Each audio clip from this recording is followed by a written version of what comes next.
Hi hello నేను Mahesh Vitta. Please do subscribe to JM TV.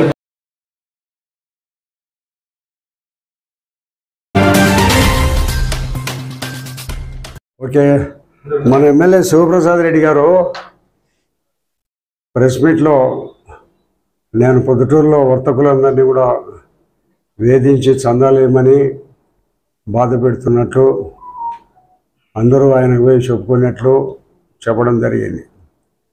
నేను పొద్దుటూరులో ఏ ఒక్కరినైనా ₹1 చందా అడిగినట్టు కానీ, ఏ వైశ్య కులానికి సంబంధించినట్టు కానీ, మిగతా వ్యాపారస్తులకు సంబంధించినట్టు కానీ ఎక్కడైనా మాట్లాడేటట్టు రుజువు చేయగలరా?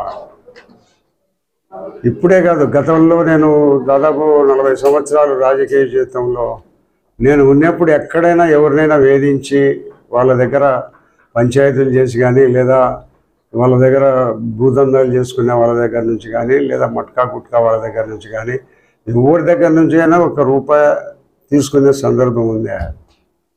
ఇప్పుడు ఏ వయసులు ఏ వర్తకులు ఆయనకు పోయి చెప్పి నేను బాధిస్తున్నాను వేధిస్తున్నానని చెప్పినారు?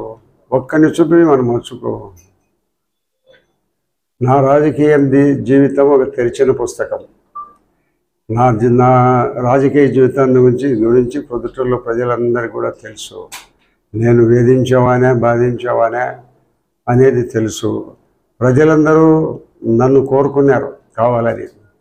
రాజకీయాలలోకి మీలాంటి వారు రాజకీయాల్లో లేని దానివలన మేము కొంతమంది పెద్ద మనుషుల ద్వారా నష్టపోతున్నామనేది చెప్పి ప్రజలందరూ నన్ను కోరడం జరిగింది. ప్రజల అభ్యర్థన మేరకే సర్వేలో కానీ, IVR సర్వేలో కానీ నాకు దాదాపు 72.5% సర్వేలో వచ్చిన కారణంగానే నాకు టికెట్ కేటాయించడం జరిగింది. పొద్దుటూరు వచ్చిన సందర్భంగా 30వ తారీఖున చంద్రబాబు నాయుడు గారు కూడా మీ అభిప్రాయం మేరకే వరదరాజురెడ్డి గారికి నేను టికెట్ ఇచ్చినానని చెప్పడం జరిగింది. మరి ఇంత స్వచ్ఛతగా ఇంత నిజాయితీగా మేము ఉండబడినప్పటికీ కూడా ఆయన ఏదో బురదలే కార్యక్రమం నా మీద చేయాలని, వర్తకులందరినీ పీడించి బాధించి నేను సందాలు ఏమని అడుగుతున్నానని చెప్పడం అనేది దుర్మార్గం. నువ్వు చేస్తావటాడి పని, నువ్వు దుర్మార్గ పనులు, లంచగొండెతనము, అన్ని రకాల ఎన్ని విద్యలు ఉన్నాయో ఆయన సంపాదించేదానికి, డబ్బులు సంపాదించేదానికి నీకు అన్నీ తెలుసు. కాబట్టి నువ్వు ఎందుకో అనవసరంగా బురదలే కార్యక్రమం నువ్వు చేస్తావు. కాబట్టి ఏ పొద్దుటూరులో ఏ ఒక్కరికైనా కూడా నేను అడిగినట్టు కానీ, ఫోన్ చేసినట్టు కానీ నువ్వు రుజువు చేస్తే నేను ఇప్పటి నుంచి రాజకీయాల్లో రేపటి నుంచి నామినేషన్ వేయాలి. నువ్వు ప్రచారం చేసుకుంటూ నేను రాసమల్ల శివప్రసాద్ రెడ్డిని నాకు ఓటేయమని నువ్వు అడగడంలే. నువ్వు జగన్మోహన్ రెడ్డికి ఓటు వేయి. ఆయన ఇంతకాలం 2 సార్లు కూడా ఆయన దయాదాక్షిణ్యాల మీదనే ఆయన బొమ్మతోనే నువ్వు ఎమ్మెల్యే అవుతావు అనేది నీకు తెలిసి ఇప్పుడు కూడా మళ్ళీ నువ్వు జగన్మోహన్ రెడ్డికి ఓటేయండి అడుగుతున్నావు, కానీ నాకు ఓటేయమని నువ్వు అడగడంలే. అంటే నువ్వు అంత అన్పాపులర్ పొద్దుటూరులో.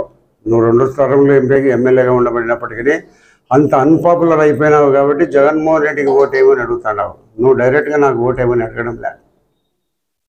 కాబట్టి నువ్వు ఏదో నా మీద ఏదో బురద జల్లాలని, ఏదో నిరంతరము నా మీద కక్ష సాధింపు చర్యలు నువ్వు చేస్తూ ఉండవు. నేను ఎక్కడైనా కూడా ఎవరి దగ్గర అయినా కూడా ఎక్కడైనా కూడా ఒక ముట్టింటే ఇన్ని సంవత్సరాల లోపల ఒక్క పైసా ఎక్కడైనా చేయబడినటువంటి నా మీద చెప్తా అంటావు. అక్రమంగా సంపాదించినాడు, కొడుకు సంపాదించినాడు, నేను సంపాదించినాను. నేను కానీ నా కొడుకు కానీ ఎక్కడైనా ఒక అక్రమ సంపాదనలో ఒక ₹1,00,000 బాధ్యత ఉంటే నేను ఇప్పుడు నామినేషన్ వేసేద్దాం అనుకుంటాను. రాను, ఛాలెంజ్కి వస్తావు రా. నువ్వు ఎన్ని విద్యలు నువ్వు పండినప్పటికీ, ఎన్ని రకాల నా మీద బురద జల్లినప్పటికీ ప్రొద్దుటూరు ప్రజలు నా ఆస్తి. నాకు ఎన్నిసార్లు దాదాపు 40 సంవత్సరాల నుంచి రాజకీయ జీవితాన్ని ప్రసాదించింది పొద్దుటూరు ప్రజలు. నా దగ్గర డబ్బు లేకపోయినప్పటికీ కూడా ప్రజలు కావాలని కోరుకుంటున్నారు. వారి దయా దాక్షిణ్యాలతోనే నేను ఈరోజు కూడా రాజకీయాల్లో మనుగడ సాధిస్తున్నా. ఎవరు లేరు పొద్దుటూరు ప్రజలు నాకు ఆస్తి. నా డబ్బు వాళ్ళే, నా ఆస్తి వాళ్ళే, నా ప్రాణం వాళ్ళే. వారు కోరిన కోరిక మేరకే నాకు టికెట్ ఇచ్చారు. నేనేమో పైరవీలు చేసి టికెట్ తెచ్చుకోవడం లేదు. నేను పోయి చంద్రబాబును ప్రాధాయపడాలి. నీవు నీ నీ నీ దుర్మార్గపు చర్యల వల్ల ప్రొద్దుటూరు ప్రజలందరూ బాధింపబడి వాళ్ళందరూ చాలా నష్టపోయి వాళ్ళకి ఎన్నో రకాల నువ్వు దుర్మార్గం పనులు చేసి డబ్బులు గురించి భూములు రాయించుకొని ఇసుకలు అమ్ముకొని గుట్కా మట్కా ఎన్నో రకాల నువ్వు చేసిన కారణంగా నీ బాధను భరించలేక పొద్దుటూరు ప్రజలు నన్ను కావాలని కోరుకున్నారు. నువ్వు ఒకటే గుర్తుపెట్టుకో, ఈరోజు నన్ను కావాలని కోరుకున్నారంటే నా నిజాయితీ నీతిగా ఉంటానని, ప్రజలకు అందుబాటులో ఉంటానని. నువ్వు చెప్తాండవు ప్రజలకు అందుబాటులో ఉండే ఎమ్మెల్యేను ఎన్నుకోండి అని. నువ్వు అందుబాటులో ఉంటావా? నీతో మాట్లాడాలంటేనే కష్టమే. నువ్వు ఒక పెద్ద జమీందారులాగా కాలు మీద కాలు వేసుకొని నువ్వు కూర్చొని వాళ్ళని పలకరిస్తున్నావా, కూర్చోమంటావా, దగ్గర కూర్చోమంటావా? అసలు ఎస్సీలు ఎస్టీలు వీళ్ళందరూ నీ దగ్గరికే వచ్చేదానికే భయపడే పరిస్థితి ఉంది. కాబట్టి నేను ఈరోజు నా దగ్గర డబ్బు లేకపోయినా పొద్దుటూరు ప్రజలు నన్ను కావాలని కోరుకుంటున్నారు. నన్ను ఎన్నికల్లో వాళ్ళు గెలిపిస్తారు. నా దగ్గర డబ్బు లేకపోయినా, డబ్బు లేదని కూడా అందరికీ ప్రజలకు తెలుసు. ఆయన ఏదో మాకు ఎన్నికల్లో నిలబడితే మాకు ఏమి ఇయ్యలేడని కూడా తెలుసు. అయినా ఆయనే కావాలని కోరుకుంటున్నాడు. కాబట్టి నువ్వు జగన్మోహన్ రెడ్డి బొమ్మతో గెలిచేవాని. నీకు సొంత సత్తా లేదు. పొద్దుటూరులో నువ్వు ఎమ్మెల్యేగా నిలబడి గెలిచి నాకు ఓటేయమని అడిగే దమ్ము ధైర్యం నీకు లేదు.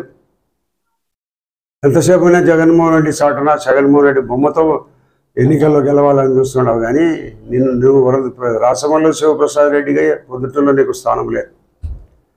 ఏదో జగన్మోహన్ రెడ్డి గారిది ఆయన పార్టీ పెట్టిన కారణంగా ఏదో దాంట్లో చేరి నువ్వు 2 సార్లు ఎమ్మెల్యే అయినావు. కానీ నీకు నైతికంగా పొద్దుటూరు ప్రజలు నిన్ను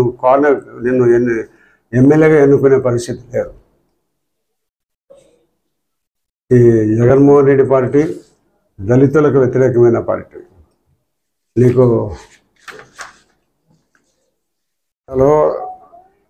96లో శిరోమండనం కేసులో విశాఖపట్నంలో ఒక తీర్పు చెప్పింటే తోట శ్రీమూర్తులకు శిక్ష పడింది. అది ధృవీకరించినారు కోర్టు కూడా శిక్ష పడిందని.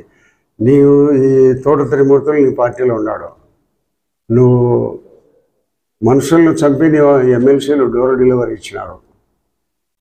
నీ పార్టీ దళిత వ్యతిరేకత పార్టీ జగన్మోహన్ రెడ్డి పార్టీ.